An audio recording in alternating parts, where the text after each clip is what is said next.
Hi అండి. ఈరోజు నేను బీరకాయ పచ్చడి చేశానండి.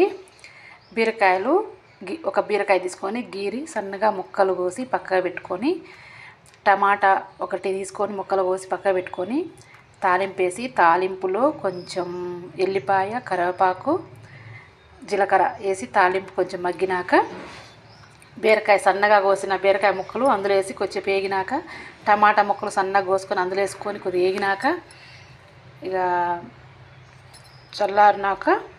చల్లారినాక మిక్సీ పట్టుకోవాలి. మిక్సీ పట్టేటప్పుడు కొంచెం ఎల్లిపాయ ముక్కలు 2, కొంచెం కారం, మన ఇష్టం. మనం ఎర్రకారం వేసుకోవాలంటే వేసుకోవచ్చు, లేదా కొంతమంది పచ్చిమిరపకాయలు తింటారు కాబట్టి పచ్చిమిరపకాయలు వేసుకోవచ్చు, మన ఇష్టం. నేనైతే ఎర్రకారం వేసానండి, ఎండికారం వేసానండి. ఎండికారం వేసి మిక్సీ పట్టానండి.